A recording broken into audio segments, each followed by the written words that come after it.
Hey everybody, this is Dr. Ben Pearl with FitFoot U, and today I have a special guest. We met as a doctor-patient relationship. It turns out there were some thematics that we thought would be great for a podcast. So Zoe Amani is joining me, and he's an athlete that played D-back, um, went to Virginia Tech, and had quite an interesting and uh, roller coaster story, like a lot of our college lives, really. Um, and welcome to the podcast. And I'm going to get right into it.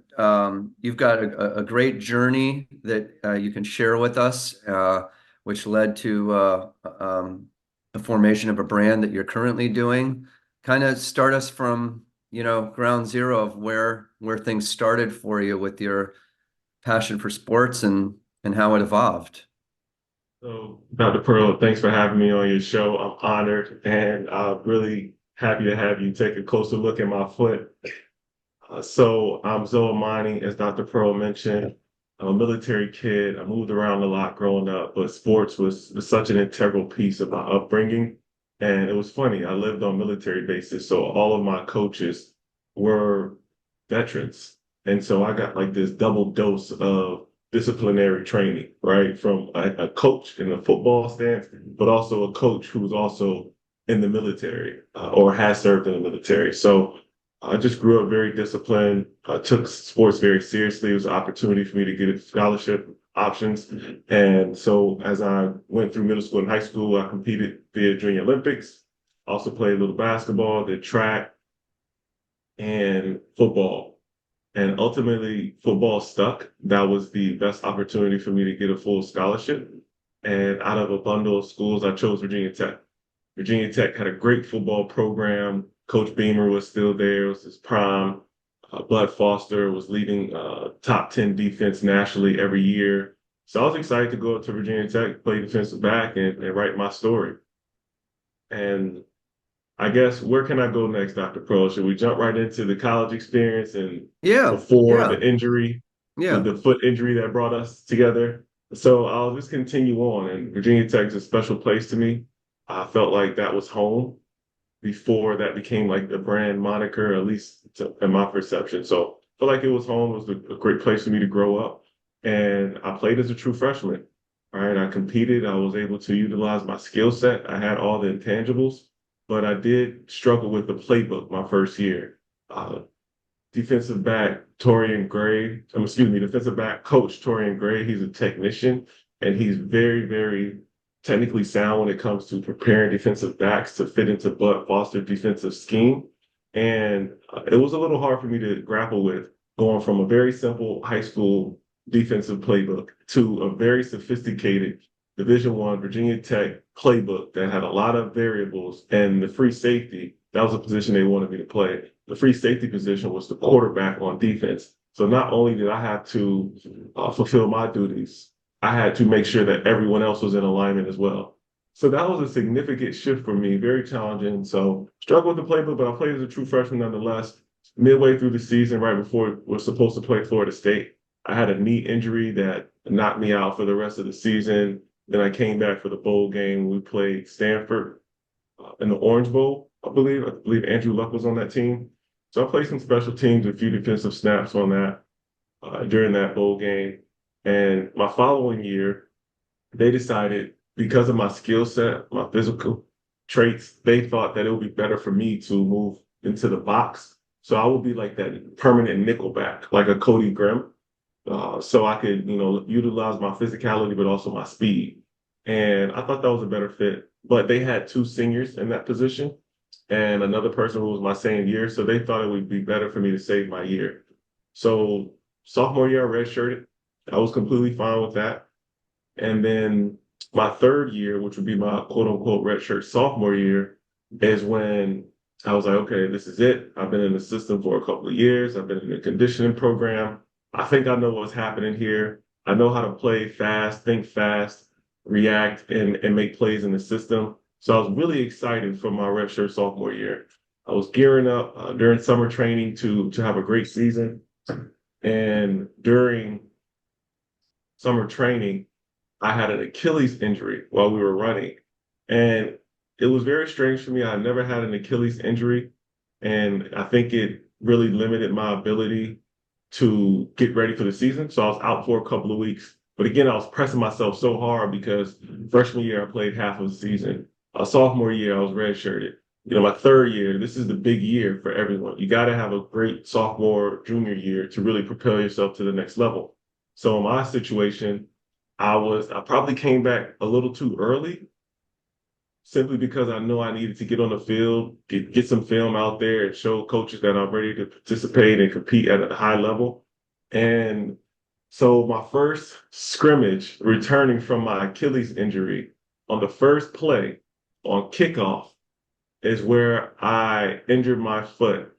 And later it was revealed that I had a Liz Frank sprain, a Liz Frank injury. And take you back to the first play of that first scrimmage.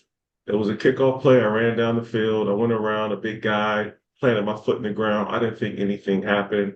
And I went off to the sideline, got my ankles taped again. I thought that it was just a simple issue of taping. Went back out there, realized that I couldn't push off.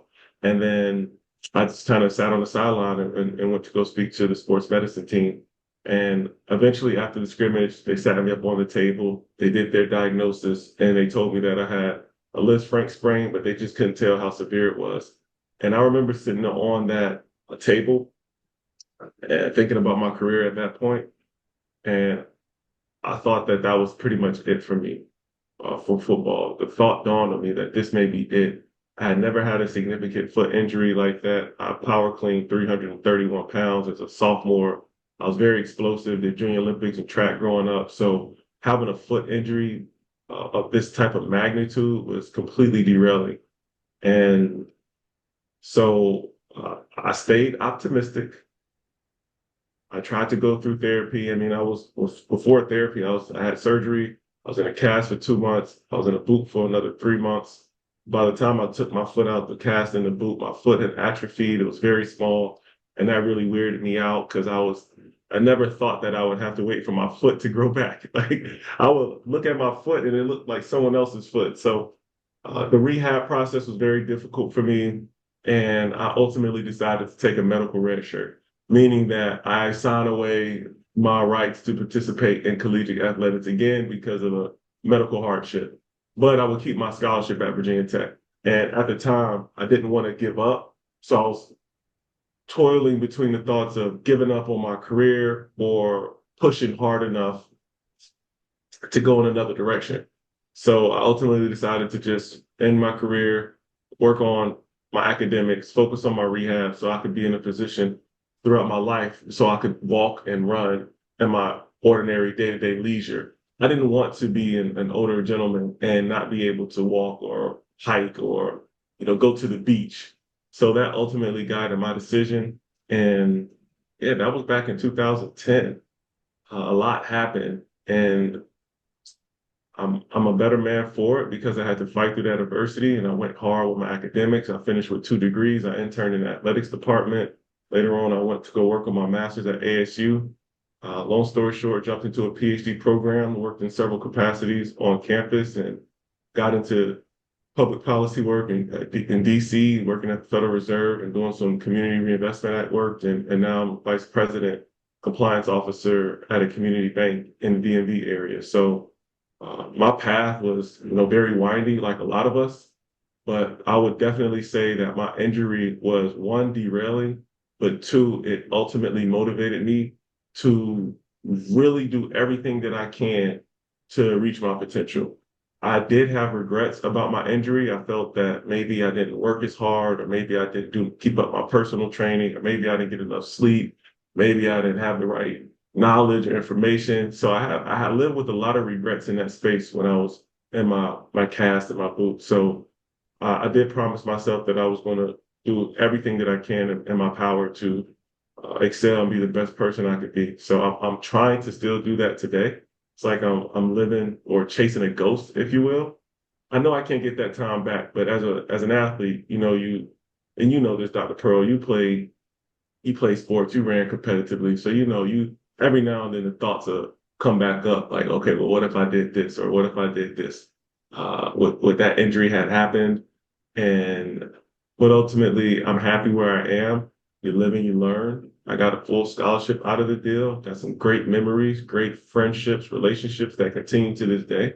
And right now, I still mentor student athletes. I haven't stopped mentoring student athletes to this day. And I think that's the rewarding part, where you get to share a game to student athletes and tell them about your story. And sometimes it resonates, sometimes it doesn't. But it's the guys really appreciate having somebody who's really interested at this point about their football career, but also their professional career outside of football. Because as we all know, very small minority of collegiate athletes actually play pro, and that includes all sports. So very happy to mentor student athletes on their, graduate school, career planning, etc., or even personal development to help them figure out themselves outside of the quote unquote game. So that was a long introduction, a lot in a short amount of time, but that's pretty much my story, Dr. Pearl. That's my story. Feel free to ask me any questions. Love to Yeah, dig deeper in any I particular wanna area. segue from that to how we end up meeting, and I'm going to try to show this, and yeah, it doesn't show up bad. There's a little reflection, but this is actually an X-ray of your foot. And Correct. for those that Correct. don't know the Liz Frank injury, it happens at the base of the metatarsals. It's the tarso metatarsal joint, and um, what happens in your case, you had an injury at the base of the ligaments of the second and third metatarsals, which is right next to the big toe. And the big toe is the widest one here. And then you also had what's called a diastasis, or a little bit of a split between one and two, which typically it follows a pattern. It's almost like maybe a shorthand way of saying like a domino effect, so that because everything is kind of connected by this wiring, which is our ligaments, when you get that injury, you get that little bit of separation. Now, in your case, they were able to use a tightrope procedure, and you may or may not be able to see a little bit of a blip on this, which is the button of the tightrope that they use to try to get the bases realigned and the metatarsals in a pattern where the ligaments could then fibrose and heal in. Now, as what I surmised in our first visit was that you had a little bit of irritation right at that button there, which is probably just barely see it, but there's like a little metallic You button can that just lift holds. it up a little bit. Yep, Yep. Yep. yep. Mm-hmm. And that is what is creating some irritation. It's right at the base of the first metatarsal in a bone called the medial cuneiform right there. And we tried in our first round a silicone pad. It's called a bunga pad. Hockey players use that a lot to just give you some padding between there. And ultimately, if that fails, the next step would be to remove that little piece of hardware, which fortunately, which we were able to discern on looking at a sonogram, is only about 4 millimeters below the surface of your skin. So it's not that deep. So, my approach with these kind of things is that if we can handle it conservatively, so be it. But Mm-hmm. if it did have to go to removal of that little bit of hardware, it is not something that is extreme. So, ultimately, we'll see how it pans out. But I thought the other interesting thing about what you told me, with your injury, and then we'll kind of move on to some of the other things, experiences that you've had with some of the student athletes currently, and the challenges that they face that you can relate to from your own experience, is that you were telling me straight ahead running, no problem. But when you get on more undulating surfaces, or making the kind of cuts and moves that you did as a defensive back, that's when you start to feel a little bit of irritation. Correct. Correct. And that is a residue of the injury 2010. And yes, right now, I've been basically taking care of my foot for the last 14 years. And, every now and then I'll use the Theragun and my foot's aching, or I'll do things like I won't run on concrete. I'll try to wear the same shoes frequently. I went up like a whole inch in shoe size just to give myself my feet more space. And like you said, the cushioning that you gave me helps, right? I think it does reduce some of that irritation on the inside. But yes, if I'm running on, the sand or turf or changing directions and mimicking actions, activities that are like a defensive back, I would, feel not severe pain, but mild enough pain that would make me need to elevate my feet, maybe sometimes ice it, right? But playing basketball is completely fine as long as I'm not going from not playing basketball for a year and then going to the gym and trying to dunk, right? I always like take an incremental approach because I know how sometimes my foot just has its own way of dealing with changing directions and changing shoes. And part of that may be because you're wearing high tops, which give you maybe a little bit more stability, I imagine. Or do you wear a high top or do you wear a low top on basketball? I was wearing low top for a Oh, while, but so I would wear like two or three pairs of socks or, just mhm. try to give myself a little bit more The other thing I'm ability. thinking is the intensity, because I know this from, I played soccer this morning and I was wearing not just a turf shoe, but like an actual cleat. And it does help you grab there was a little bit of rain this morning, but when you make those cuts, when you have a cleat, you can make a very tight cut, and that maybe is going to be putting more strain through your tarsometatarsal joint, the old injury, than would be on a court shoe with Mhm. on the court where it's a flatter surface. It's kind of gliding a little bit, so you can still pivot and make cuts that could irritate, but as opposed to really slamming it or being in the sand where you have that. I mean, this is just kind of Right. a speculation, but No, maybe you're right. Like if I wear, even if I wear football cleats or do some of my training, like when I plant my foot in the ground, on the turf or the grass, it's like it can go in the ground, but it still shifts a little because the ground, depending on the weather, it might be a little soft, it might be hard in certain places. It's not always consistent. But on the basketball court, the hardwood floor is the hardwood floor. The floor is not moving at all. It's more about my foot moving and not my foot adjusting and moving and the ground moving at the same time. And so what I found out that basketball is a good activity for me. Love to play pickup whenever I can. But I did want to just go back to the X-ray you showed and let people know that the tightrope that they use, it's on. I don't know if you can see go it. ahead. Go ahead. I'll The have to. tightrope, the tightrope that they used was dissolvable. And when they told me that, I'm 20 years old, and this is my first major injury, first surgery in my whole life, right? First surgery in my whole life. And these guys are, I trust them. They're telling me they're going to use some tightrope in my foot to bring my bones back together.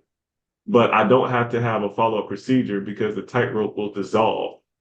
And can you explain what that means? Like the type of Yes. material that Yes. dissolves? Like where So did it there actually go? are, Like did it dissolve into my yep. bloodstream? How long did it take to dissolve? Yeah. There are materials, and you still may have some remnants because you had the surgery in 2000, 2010, 2010. 2010, so about Yeah. 14 years But ago. one would think that most of that, if not all, is dissolved, but it's possible that there could be some filament that is still in there attached to that button that we saw that's creating the irritation.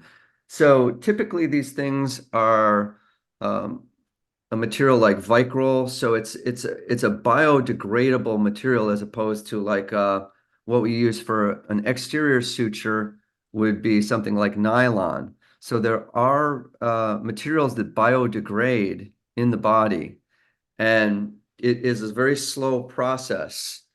And irrespective of whether that's has completely fully dissolved, the idea is that by 14 years, your fibrous reorientation should have already filled in where that tightrope is to the extent that it was going to do. And what probably is happening with the residual pain is they were able to accomplish some measure of correction, but that it may not have established just with those wires, if you will, the full integrity and the tightness of those ligaments.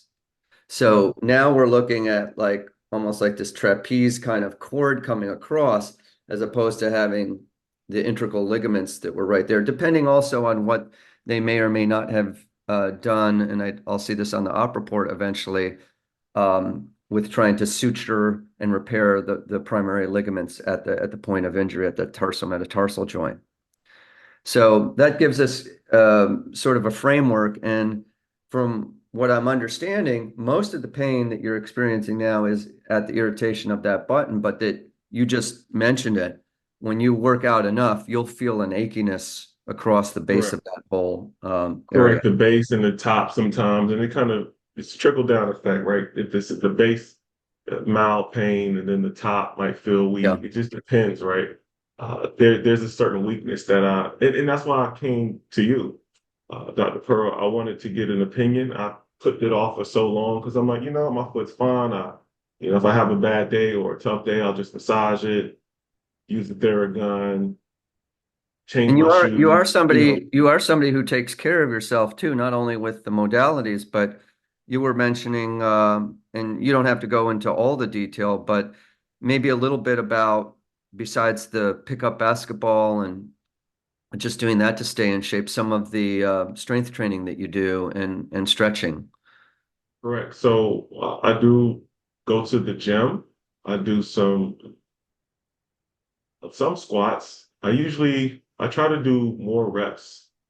It's more important for me to do more reps than have a lot of weight on the bars, right? Because I understand the sensitivities of my foot. I understand that I'm not in 100%, student athlete shape, professional athlete shape. So I never want to go in there and tear something. I always want to like build myself up and just do some great reps. So I'll do that. I'll do, upper body lifts. I'll do uh, conditioning in general at the gym. I don't like to run on the treadmill too much because that does bother my foot. Again, we're not surprised because my foot is shifting and the ground is shifting below me. So anytime I'm doing that type of activity, it's trouble, right, for my foot. And it's to be expected. But I also like to go to the track. There's a track out here in DC when I'm in town. I go to American universities, pretty much open. I do hundreds, 200s, 300s, and I'm pretty good, and I'm very thankful to be able to still do that and run pretty fast because that was really my passion, growing up running track and just even on the football field, just moving really quickly, changing What was direction. your primary event or events?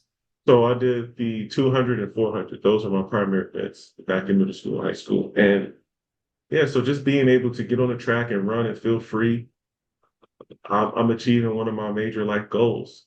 When I was 20 and I had that foot injury, and they were telling me that I might not ever play football again, I might have challenges walking, I might have issues throughout the rest of my life with my foot, I immediately started thinking, like, okay, football is not my biggest priority right now. Football is not even that important. Like, I need to figure out how to navigate this. So as an adult, I'm not having significant regrets about the decisions I made about my physical health, right? Because as you all know, and you work with people all the time, doctor, right? With having modality and being able to move out and about as we age in society is really key to having a great life. And me just being somebody who always liked to be up and moving and running around, playing sports, not having that modality as an adult would have been devastating. So I took my time with the rehab. Sure, even though I saw my peers, like making progress on the field, and some people went to go play professional, it was very hard psychologically to deal with the physical pain of that injury and the psychological, uh, not trauma, but challenges of seeing everyone else succeed. And like my story at that point is just like, oh, it's over. It's Do just you case and closed. Well, and then you told me there was kind of an epilogue where you, and maybe this is in part because of seeing your friends and um, teammates with their accomplishments, you dabbled with the idea that you might try to still look at some level of competitive play. And I guess you went to a scout combine or something of that nature. And Yeah. Yeah, Yeah. I did. I went to an NFL regional tryout at the Seattle Seahawks facility, and I didn't run a good time there. And I felt like I wasn't in the best shape that I should have been, and it just didn't work out. And I felt like that was pretty much it. However, prior to that, I did a arena football tryout with a team out in Arizona, Phoenix, Arizona. I cannot remember what that team was called, but I had a good tryout. But they had their guys. I didn't have a lot of film, as I mentioned. I played half a year as a true freshman, redshirted my sophomore year. My third year prior to it beginning, it ended. So I didn't have a lot of film to show people that, hey, I can make plays. So it was just one of those things where I had to just chalk it And I up. just wanted to interject for those that don't know, generally arena sports tend to have a little bit tighter angles, with arena soccer and so forth. So that might have led to further problems anyway, even if you had managed to get on the squad Correct. once you got to the intensity of competitive play. And that was always something in the back of my head. Even as when I graduated from Virginia Tech, I thought about going to the military, right? I thought maybe being a Marine or, maybe going to the Navy. I thought that might be my route. I could go in with a degree, be all I could be, essentially, and still have that, that team camaraderie, that explicit purpose of life to really serve others and help people and have a group with me and my parents. Both of my parents served, as I mentioned earlier. I'm a military kid, grew up in a military household and military bases all around the country. And that was one of the questions they asked me about my foot at the time, and I could not give them a straight answer about my foot. I was still doing the rehab. So yeah, Your it's path, just your path ended up being a little different, and now you have an opportunity to work with student athletes because of your own trials and tribulations. What are, in general, some of the things that you see with the student athletes that you work with that are similar? And then we talked in the pre-interview about how the culture shift has changed, where, you know, even for you, who are younger than me, there's much more of this than this. correct. Correct. And I would say some of the challenges that I see facing student athletes today is, well, there are challenges that were there when I was there when you were an athlete. It's just competing and trying to make a name for yourself, getting the respect of your coaches and teammates, performing, right? Staying in shape, staying healthy, staying psychologically fit. All those challenges are still there. But as technology has advanced, so has the limelight and the scrutiny of student athletes, right? Where, they're getting death threats for bad plays, right? And that includes basketball, other sports. I mean, basketball and football are the most intense. They get the most attention. But, it's a lot more public scrutiny. Everyone has public profiles. It wasn't even in 2010, we were on Facebook. I think some of us still have MySpace. It was not this landscape of all of these different social media platforms where, you can communicate with a lot of people. I mean, and that's good in a sense, considering NIL, all these changes across the NCAA landscape, where student athletes could take advantage of these brand deals, their name, image, and likeness, etc. I think again, the challenges remain the same, but the technology has created a unique scenario where they're under the spotlight even more. Everything they do is almost public, and they have to be very mindful of how they manage their brand, how they manage, how they learn about finances, and how they navigate life with everyone's eyes on them, essentially. Right. And you mentioned during our pre-interview, and you can tell me if this may be as important or maybe even more on an everyday basis, but being a student athlete and depending what level does certainly have its scrutiny. If you're the number one quarterback or if you're, like you said, the sort of quarterback of the defensive team as the free safety, but the interpersonal relationships where it's not organic. And even now, even though this is fairly organic, we're talking in real time. I mean, we're not in the same room, so there isn't some of the things that would occur with, being able to shake your hand or, Right. we're playing together, giving somebody a pat on the back kind of thing. Um, we were talking about how people interact on college campuses today that seems to be more siloed because people, number one, we had COVID, number two, we have technology, and now there is not as much, I guess, not to say that there isn't, obviously people are just going to class, they're interacting, but it just seems like now you can Snapchat someone, you can follow them on Instagram. It's almost like you're having this segmented, scripted conversation because somebody can get a message, think about it, and then decide what I'm going to say next, as opposed to having a free-flowing conversation back and forth. So it's very it can be very orchestrated, Mhm. and maybe not as natural. You can still get some primary information, through a text, but it's just not the same. I mean, so maybe you can talk a little bit about what your feeling is on the impact for, the millennial kind of generation on um, the challenges that adds to regular friendships and uh, Yes. dating, all those things that impact the collegiate student athlete life and just Right. student life.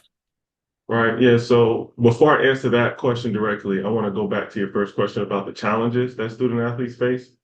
And the core is being a student and an athlete. And how does a student athlete manage their athletic obligations and still excel in the classroom and excel with their career planning, right? A lot of guys sometimes it's all or nothing, where if you it's boom or bust. You go to the league or you don't, and if you don't, you have no idea what you're doing next. And because of the way the university and the support services for athletics works, a lot of times football players and basketball, and of course their travel schedules, etc. A lot of football players, basketball players, even other sports, volleyball, golf, etc. Sometimes they can't make these career planning nights, the writing workshop nights, the resume workshop nights, right? And that compounds when you get to your fourth, your fifth year, and you don't have a resume, you don't have an internship, you don't have a clear understanding of where your career is going. It makes it harder for you to even think about life because you thought you were playing football, you thought you were going to play professionally, and that's not an option. And now you have no options and you're scrambling. And I've seen guys really struggle with that during my time and also still today, just talking to student athletes. So I wanted to bring that up for the viewers that being a student and an athlete is still a challenge. And and that is something that I do a lot of mentoring on. Is talking to guys like, hey, you're gonna talk to a lot of people about your talents at football, what you can do with football. That's great. I understand the game. We could talk about it a little bit, but I want to know what you think about your life outside of being an athlete, outside of a football player. How do you see your career? Do you have any thoughts? Let me tell you about some graduate options. Let me tell you about some career options. Let's hash it out. So I wanted to say that for one. But two, to your point about our conversation regarding how technology, social media, the iPhones, the Galaxy watches, all of these different gadgets, right, have affected how students communicate with each other. Even us as adults, how we communicate with each other. Sometimes I think about how it's affecting youth, but then I realize that I'm taking my phone everywhere with me. You know, everywhere, gym, bathroom, when I go to visit, my phone's always on me, right? Because we're so tethered to our work emails, personal, family, etc. And the thing about the younger generation and their experience with technology is they didn't really ask for it, right? And they didn't have a phased in approach, some of them, right? At least for me, and you too, right? We had a phased in approach, right? There was different gaming technologies. You go from, iPhone 1, 2, 10, I don't know what number they're on now. But if you're a young person and you've always had a smartphone, you've always had, the oldest phone you had is like an iPhone 10, right? Your perception, your understanding of how to communicate with people is completely different.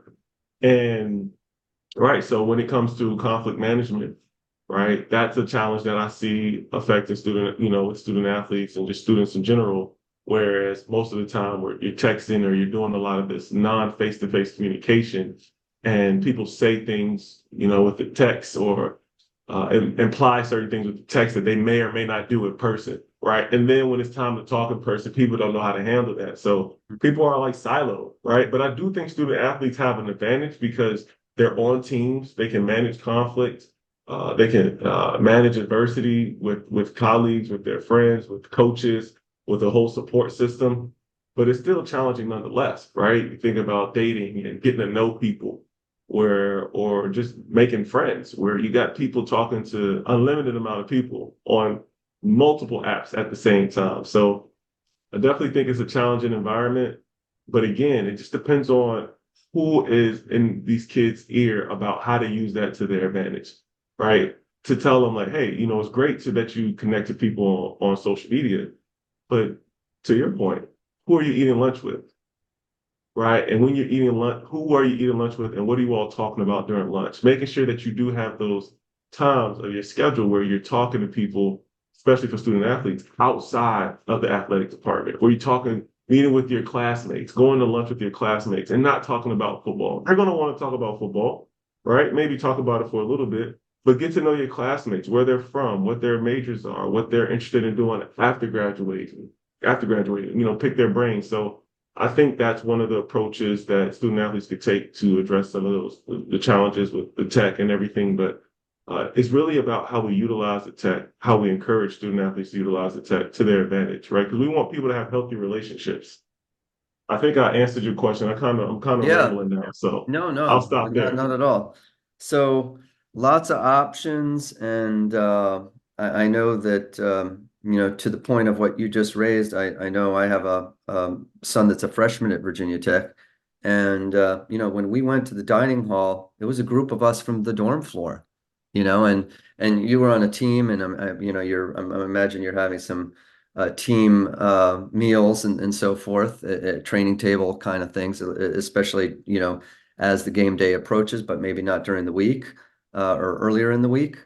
Um, uh, Vastly different though experience where you're getting a burrito at a kiosk and just eating that and then going to class, going to the gym versus going with a group of people. And not to say that people, obviously there's going to be people that are still dining together and so forth, but it's not as commonplace, and especially in larger groups to go as a full unit to that, because it just seems like everybody is in their own little portable environment that they designed, for themselves, and just like an app. I want that app. I want that app, and I'm sure that you've had a lot of conversations with students, and I know that Absolutely. we've talked Absolutely. about you bringing a student in that would be able to, share the perspective, in a future podcast of what it's like. Absolutely. So I look forward to that. I think that will be shed some interesting light. Before we wrap this up, it is Super Bowl Sunday, but I thought a couple things. You had some key messages that you would give, and we're in kind of like the back end of the fourth quarter, the 2-minute warning here of the podcast. But give us a couple key messages that you would give. You've already given some to student athletes or students in general. And then as the final message, I want to hear you have an exciting brand that kind of coalesces some of the things that you went through Mhm. and you got to this kind of nexus of something that I think is kind of cool. So Sure. I'm going to So, let you wrap it up. okay, thank you. I appreciate that alley-oop, right? So yeah, so a few things for student athletes is to one, get off the island that is the athletics department. Get off that island.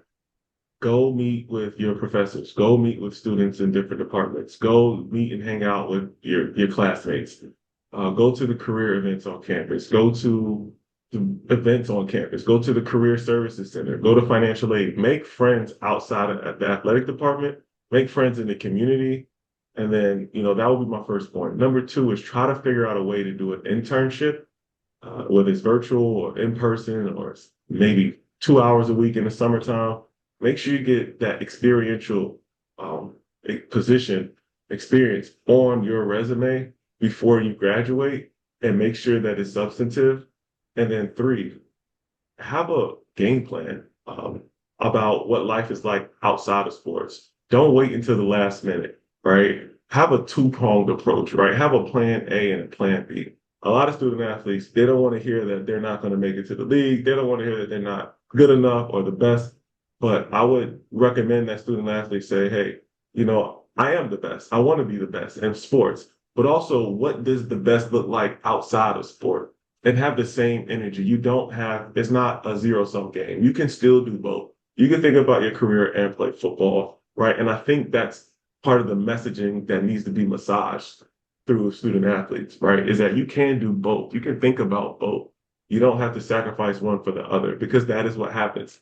So, so those are three things. I'll also add that, be cognizant of your public image, your brand awareness, what you're posting, what you're sharing with people, because stuff lives online forever these days. And then think about how you strategically learn about finances, personal finances, financial literacy, and how to take advantage of the NIL money that you may or not be getting. Hopefully that you are, that you're saving some, investing some, making smart decisions, and not wasting all of it. Because some of these student athletes can really set their retirement plan up just by playing 3 years in college nowadays, right? And then One message that you had in your grad speech that I thought resonates yes, not just for students, but not just for student athletes, but for students in general, was taking care of yourself, being cognizant of that, yes, but mental, also um, in your interpersonal relations, having clear and transparent communication. right? Easy to hide behind a text, make things Yes, big, but yes, and maybe that kind of segues into your it brand. does. And It we're does we're perfectly. we're getting into like It a does few hours perfectly. before kickoff where it's all this, just do it. But maybe it's a little more nuanced than that. So kind I of, think it is. I yeah. think it is these days, and I'll definitely want to inspire people to have healthy relationships with their peers, their family members, their professors, their coaches, athletic administration, brand managers, their attorneys, their agents, everyone having healthy relationships with themselves as well, right? That is really the key to life. So my brand, Amani Moto, you see the AM, it is Swahili for peace and fire, right? Amani is peace, Moto is the fire. So the brand has two prongs, right? The first one is as we navigate life and we want to achieve success or state of peace, we have to go through challenges. In other words, the fire. You have to go through fire to achieve peace, to achieve success. And you cannot be afraid of that. And you cannot try to live your life to avoid it. You can't just sit on a mountain like a monk and just achieve the state of peace without going through things. So that is the first prong. You have to go through the fire to get to peace. The second prong is that as you reach a certain level of peace, of success, you still have to keep a certain fire with you, a little edge, just so people don't take advantage of you, right? You can be a very nice person. I know we talked about nice guys finishing last, right? This kind of flips that whole paradigm by addressing this part because a lot of people don't. They want you to be a nice person, peaceful person, but you have to keep a little edge on you, a little fire to make sure that people don't take advantage of you, don't exploit you. And I'm not saying be cynical, but at least be critical and thoughtful about how you may be being taken advantage of. I have a family member, for example, who's really nice, who goes above and beyond, watching other people's kids, but then sometimes she burns out. And then people change the schedule on her and they don't tell her to the last minute. And when I talk to her, I tell her that, hey, this is an opportunity for you to let people know that you care, you're a very nice person, but please don't take advantage of me. Right. And so that's the brand, Amani Moto, Peace and Fire. We want to have a platform where we can have these conversations in a box, right? So I love Nike, Adidas, Pumas, those brands, and I think they've carried a lot of athletes a long way. But I don't see them as competitors. I see this brand as being something more nuanced, a little bit more meaningful as we really talk about the mental health status of students, young people, all Americans, especially student athletes, about how people are really dealing with the psychological, emotional, spiritual effects of being a student athlete, the demands of life where we're constantly on our phones, we're constantly dealing with, conflict and it's compounding and we're not dealing with it. And you understand how all of that has caused our suicide rates to just go through, skyrocket, right? It's not a coincidence. I don't think we're having the right framework around our conversations. But that's just me, right? So I'm just hoping I could play my part with the brand to facilitate those types of conversations. So we have a website. We're going to be Well, doing some financial literacy education, yeah, some please share executive that. coaching. Yeah, so What we're is the going to, website? so the website is amanimoto.com. We have a store where we have student athletes wearing the gear, supporting the cause, and then we also have a a three-pronged approach to support student athletes, Do which you have a is YouTube financial. channel as well? We do, and it's in its infancy stage right now, but Oh, we're and going then to do I'm some. sorry, I cut you off to the Yes, three-pronged approach, another access point. right. So for what we do with the brand, with the company, is that we provide financial literacy education to student athletes. We do some executive coaching, helping student athletes make strategic decisions. And then three is brand management, talking to them about their public image, how to navigate NIL, how to navigate, all sorts of things with social media. And then the fashion side is just the fun part. The store, that's a creative space for student athletes to work with us. I work with my team, and we have hoodies, we have shirts, we have all athleisure items, and it's a lot of fun to get different perspectives on the gear. And I'm just excited to be able to do this and manage my day-to-day life as a banker. This is really a lot of fun. This is like pure passion, pure hard work. And, my banking work is really informing some of the personal finance, financial literacy approaches. And we're not providing specific financial advice. Our approach is to we want to inspire people to think critically about their finances and the decision that they make today can really set themselves up for success in the future without sports, without football, right? And that's really the game plan since NIL and all these other things happened and shifted the funding model. So Money Moto is peace and fire. You got to go through fire to get to peace. And once you're a peaceful person, you got to keep a little fire on you.